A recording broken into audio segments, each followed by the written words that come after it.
Hey everyone, welcome to It Tastes Different Gaming Appetizers. And what are we talking about this time? Highguard. That's what we're talking about. Highguard. Oh, Highguard. That's what we're talking about this time. And let me just pull this up here. All right, now we got it up. So former Highguard. So Highguard has been having a lot of the player count's been pretty low in the game. Me and Shane tried it. We played a match. It's not a bad game. I think it's got a lot of it's got like, if you haven't played it yet, like basically there's three parts to it. There's a phase one where you reinforce the base, and really reinforcing the base is just putting up like sturdier walls. And that's pretty much what reinforcing the base is. And then phase two is going out and collecting like weapons and stuff. And then phase three is fighting for the destruction of the other team's base by getting the flag, or it's not a flag, I can't remember. It's a sword, some sort of like shield breaker, I think is what they call it. And you got to get that, and then go over there. It's like capture the flag, sort of. And then that's probably the most fun part, is the part three. The 1 and 2 are kind of boring. Anyway. So the former Highguard developer reflects on disastrous announcement and launch. So if you don't know, Highguard did have they laid off like majority of their staff here recently. So they have a skeleton crew kind of working on it. They are still putting out updates. They just had an update put out today, or like a day ago or something like that, with a new base, a new map, I believe, and a new like raid tool. I don't know what that means, but some sort of tool or something. I don't know. So they do have stuff there. So they are still, either they're still developing things, or these things were already developed and they just released them. But anyway, so a bunch of the developers got laid off, a bunch of them from the studio. And so one of the developers who worked on Highguard had discussed the hate he received after the free-to-play game debut at the December Game Awards, saying the game, and by extension his team, turned into a joke from minute one, largely due to the false assumptions about $1 million ad placement. Just 2 weeks after the free-to-play game's January 26th launch, yesterday, or at the time of this article, Wildlight let go of all but a core group of developers. Despite the newly unveiled Episode 2, and despite debuting as the top 10 in weekly active users on US Steam, and the top 20 on both US PlayStation and Xbox, now in a candid statement posted by Twitter, tech artist and rigger Josh Sobel, who was one of those who was let go, talked about the impact of the launch on himself and the well-being of the entire team. So he says, the day leading to the Game Awards 2025 was amongst the most exciting of my life. After 2.5 years of passionately working on Highguard, we were ready to reveal it to the world. The future seemed bright. Everyone I know who had any connection to the team or project had the same positive sentiments.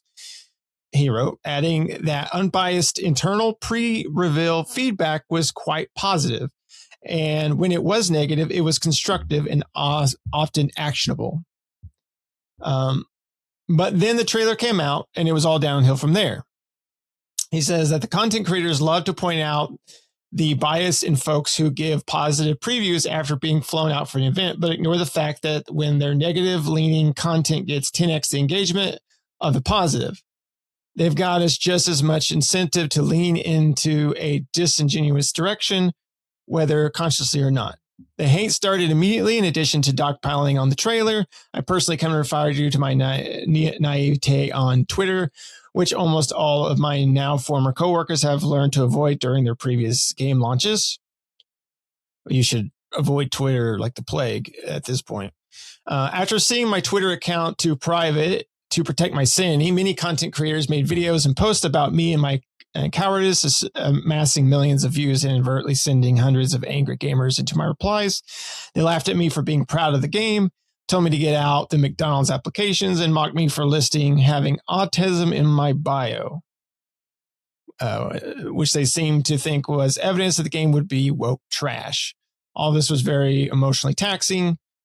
Sobel acknowledged that there is much constructive criticism about Highguard's trailer, marketing, and launch, but also isn't sure if things would have been any better if the game had not been announced at the Game Awards. We were turned into a joke from minute one, largely due to false assumptions about $1 million ad placement, which even prompted journalists soon began to state as fact, prominent journalists. Within minutes, it was decided the game was dead on arrival and creators now had free rage bait content for a month. Every one of our videos on social media got downvoted to hell. Comment sections were flooded with copy-paste memes faces such as Concord 2 and Titanfall 3 died for this. At launch, we received over 14K review bombs from users in less than an hour of playtime. Many didn't even finish the required tutorial. Many online talked about Highguard regarding Concord, and Riot's recently launched 2XKO and such, and has often pointed out that devs like to blame gamers for their failures, and that's silly. As if gamers have no power, but they do. A lot of it. I'm not saying our failure is purely the fault of gamer culture and that the game would have thrived without the negative discourse, but it absolutely played a role. All products are at the whims of the consumers, and the consumers put absurd amounts of effort into slandering Highguard, and it worked. As a consequence for this, Sobel said many of Highguard's hitherto independent team will now be forced to return to the corporate industry many gamers accuse Wildlight of being part of. If this problem continues, although we left our corporations at the least in the multiplayer space, innovation is on life support, he added. It sure is, but not for the reason you think. Even if Highguard had a rocky launch, our independent self-published dev-led studio full of passionate people just trying to make a fun game with zero AI and zero corporate oversight deserve better than this.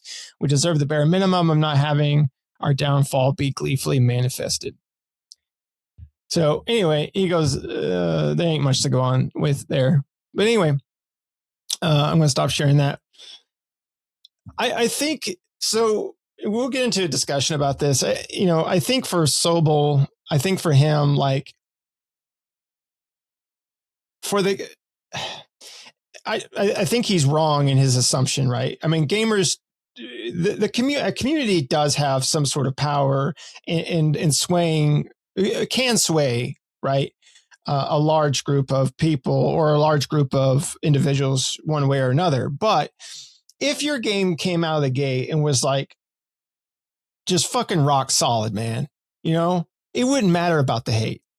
There's always going to be haters, but people have been like, oh, this game is, fucking the shit. And then like everybody else would play it and be like, oh yeah, you're right. And then you'd have this huge community of players, right? Regardless of what it is. I don't think being at the Game Awards really hurt them in the sense of they could have been at the Game Awards and that would have been fine. It's the fact that Jeff Keighley put it at the and one more thing spot, right? Because the and one more thing spot is reserved for like that game that's going to get everybody's panties wet, right? I mean, that's basically the game that's there. And to put a free-to-play hero shooter at the and one more thing is like a slap in the face to all the like, no, everybody, like, you could have put the Star Wars Knights of the Old Republic one there, and that would have got people like fucking, everybody when they saw that one already had hard nipples. I mean, you could have stuck that at the end and it would have been perfectly fine. You could have stuck Highguard in the middle somewhere and everyone would have been like, oh, another hero shooter. Okay. And they might have checked it out later when it came out, right? And there wouldn't have been much for it. But for Jeff Keighley, when it comes to the Game Awards, putting it at just one more thing is really what hurt them, right? As far as that goes.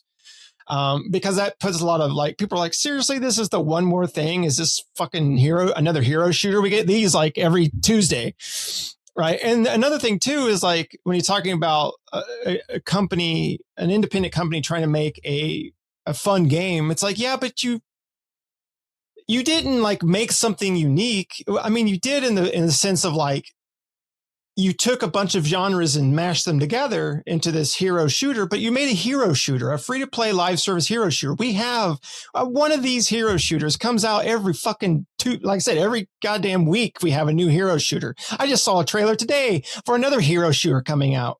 And like, I think they're having their beta test or something like that next month or some shit like that. And I'm like, another, and I looked in the comments and they're like, oh God, another one. That's all it was in the comments. It was like, again, it reminds me of the Grand Theft Auto San Andreas with CJ. Oh shit, here we go again. You always hear that saying, like that little meme saying online. But that's what I feel. It feels like every time we see a hero shooter. I think people are just tired of hero shooters. Like, it would have been fine for Wildlight if they would have came out with a game that was just unique in the sense of being just a unique game, right? Not a hero shooter or anything like that. It could be a shooter. It could be in some sort of genre, but like just something, because you see all these independent studios out there who make these great games that you've never heard of before, or these ideas that are like I said, smaller games. Like, think of like Balatro, right? It's a poker game, but the way that it's introduced and the way it works is so different. And it's just like, wow, this is amazing, right? Like, no one's made something like this. People have made poker games, sure, but no one's taken the idea and done it like this person has done it here. And that's amazing. And then you have smaller developers who have created these other games that for some reason elude me at the moment. Like Phasmophobia would be a good one, because they took a genre. They took a genre and they did something unique with it. They did the horror genre, and like, what can I do to get a story, to get the gameplay to be something that people will talk about? And and I can't remember if it was started with one guy, but it started with one guy. They have a whole team now. Yeah, and look where it's at. Look what it's done. Yeah. It's because they had a concept from something somebody else has done. And most great ideals are built off the back of something else, or built off the back of what's needed. They found it, they did it. And this could have been done too, just like you said with Balatro. But, they had their degree, they had the pedigree, they had the talent. And what did they do? They did what every freaking other company is doing. Right. They did what everybody else did. And the thing about I guess you could say the game was unique in the sense of like mashing the different genres in there. But I mean, me and you played, and I don't know about you, but to me, it feels like the shooting part, like the FPS combat was really good. Right. Oh, very solid. But everything outside of that was very mediocre. It was like the base building, or not really building, the base like defensing. All you do is just defense walls, make them stronger. That's it. Like, they don't have anything else to add to it. Like, you're not putting turrets up or traps or various other things, right? And then the going out and getting, like, the world is not huge, but it's kind of barren. Like, there's nothing out there. So you're just running on your horse from one location to the next, looking for treasure chests and other things to get higher. And then really when the fun comes is when you're fighting over the shield breaker, and you're fighting people at your base, or you're fighting people at their base. Like, that's the most fun that I had in that game playing. Oh yes, definitely. Was that part. It's like with that, I almost feel like, let's just take the first half of it out completely and just make the game the second half, because that part's fun. And throw in a story. We got something good here. Yeah. But I don't fully disagree with what he said, because gamers are finical assholes. Pardon my language, but gamers are the worst at times. We really are. We could have built, as a group of gamers, we could have built up on these people, on this developer, on this game. We could have been, it has a lot there. Just like you were saying, has a lot there, but it needs this, but they trashed the crap out of it. And don't get me wrong, that trailer, the And One More trailer, was dog crap. It was very, what the hell's going on? It had no explanation until you hit that part of the trailer goes, oh, hero shooter. Great. People, I think, were really upset, mostly because there could have been something special there, because that developer, their backgrounds were from talented. I mean, maybe they were the worst of the worst of what's their names that did Titanfall and stuff. Respawn. Maybe they were maybe it was the janitor. We were with Respawn. You cleaned the carpets, man. It could have been, but there's something about the game that could have been really special. Like, I think instead of, and the biggest part about that guy's statement was, we could have all been with, doing the corporate thing. Well, that's what you did though. You made a corporate game. You made a corporation money first game. That's all you did. You did exactly what you bitched about. Right. Like I said, exactly. You're an independent studio trying to do your independent thing, but you went the corporate route. Right? You went exactly what you were bitching about. That's like saying, that's like saying, I'll never vote for that. And then, well, maybe a little vote. Just a little vote. It's like they could have made because they did have it on there. They didn't have it on there. They did have it on there before that. They were former Apex Legends and former Titanfall developers, right? So they were a part of Respawn at one point, and did some development on that, right? They have since removed that from, I think, the listing on Steam, because it wasn't on the listing on Steam, and I think that wording is gone now. But I mean, like, when you say you're the former, I mean, I don't know. I don't care who you are out there or what, but like, there's a reason why people love Titanfall, and especially Titanfall 2. Titanfall 2 was a phenomenal game. Okay. No matter how you look at it, like, if you're not a big fan of FPSs, it was still a great game, especially the single player story was so freaking good. Like, and then the multiplayer was a ton of fun. And it's like, you take something like that and you start the trailer out at the Game Awards with that. Or no, you didn't. The trailer didn't start with that. Jeff Keighley said that. And that gets people excited, thinking not necessarily Titanfall 3, they're hoping for it, but a spiritual successor to Titanfall. They're like, oh, okay, they're going to make something like based off of it. Cool. And it's like a hero shooter. Do you like Overwatch? And we were like, no. And like, and here we go. It's like, it's like Overwatch has its people of players, right? It has its core people of players. But again, it's not like, people aren't like flocking to go play that, and they're not going to go flock to play this either. Right. And so that's the problem with, that type of thing. Right. Yeah.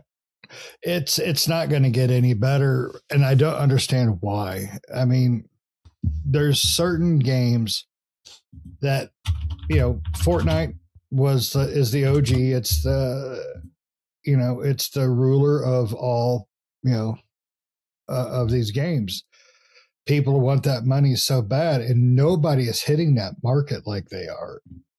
And they'll spend millions of dollars and to have a 2% chance to succeed. I personally, I'm not a businessman. I'm not a millionaire or billionaire. I don't know how that works, but if I've only got a 2% chance to take away some of that Fortnite money, if I spend $5 million, guess what? I'm going to keep my $5 million and make something cool for $1 million. That's just me. But it's not going to get any better. I think, I don't want any game developer to fail. Even if they make games that are not in my wheelhouse, my genre, I don't want no game developer to fail, because in my eyes, they all do something with a passion. They're doing what they love. That's the way I want to see game developers, not their corporate masters, but the developers, But that's just me. Yeah, I mean, I agree. I think most of them do. They do that, and then they also do develop things for passion and things like that. But and I don't want to see any game fail either. And I would have been, and I think a lot of gamers out there would have been perfectly fine. I mean, Highguard is still playable, right? I mean, the player base is pretty small. I think the last time I looked at it, there was 800 people playing on Steam, so that's not a lot. And it may have gone up a little bit. Let's see here. Let's see what the Steam charts say about Highguard currently. So at this current time of recording, there's 882 people playing right now on Steam.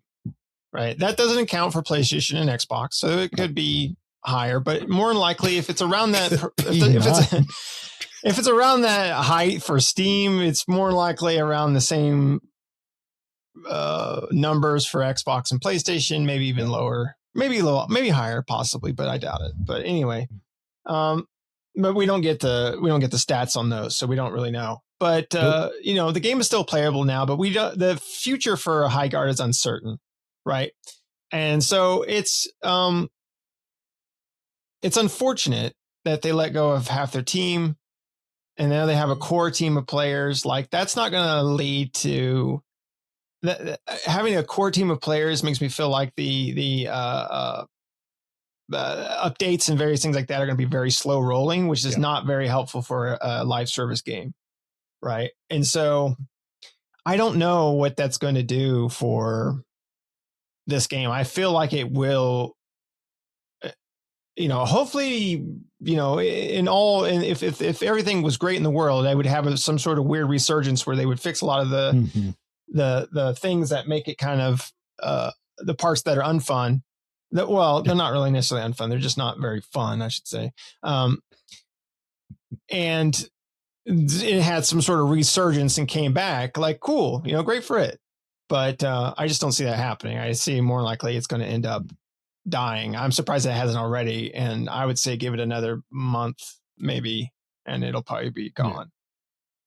Yeah, unfortunately, it's just another game in the grave of, And you're right. They're trying to get that small percentage of that pie, and that pie, there are free to play FPS and various games like that do come out that are successful, but that percentage of those games that are successful that do make good amount of money, it's small, right? Yep. Compared to how many of those free to play hero shooters and looter shooters and all these other games that come out. Like I said, it feels like every week a new one's coming out, and how many of them succeed? Not very many compared to how many we get. If they'd have just threw a mech in there during the and one more thing video, if they'd have had a mech in there, people would have, I think, reacted better. I think for Wildlight, this would be the last thing I'll say. I think for Wildlight, they could have made something like this, but I think for their first game, they should have made a spiritual successor or something like that to Titanfall, right? Yeah. Or something along those lines.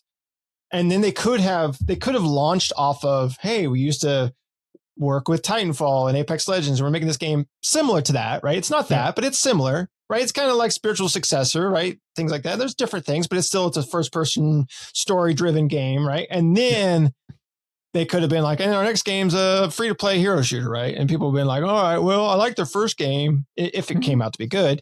I'll give them a chance on this Highguard thing, right? And it would have been definitely better received. Overall. Now, what if it would have survived? I don't know, but it would have been better received. Yeah, I agree. I think they should have built, just like you said, they should have built the trust up with their first game. Yeah, and their second game would have had a better shot. Right. So, instead of going, I mean, it's hard enough for established developers out there to put out a hero shooter, right? We've seen Ubisoft do it like 10 times and not have been successful. And they have enough money to do it and fail and try again, right? Yep. But it's like it's very hard for a company that no one's ever heard of before. Because before the trailer, I've never even heard of this company. No, let alone the game.